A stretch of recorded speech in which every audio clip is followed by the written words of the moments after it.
К новостям спорта. Республиканская инвестиционная компания провела среди работников дочерних предприятий комплексную спартакиаду. В течение 2 дней представители 6 команд соревновались в 6 видах спорта, в том числе в шахматах, настольном теннисе и мини-футболе.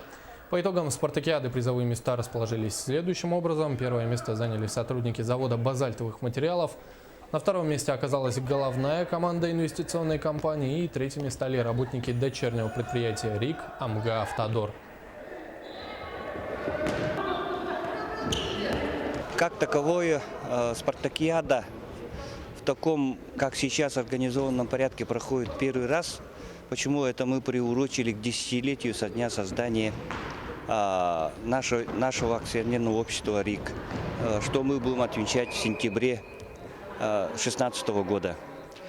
А до этого, значит, в прошлом, позапрошлом годах и далее там проходили такие разовые точечные соревнования между дочерними предприятиями и головной компанией.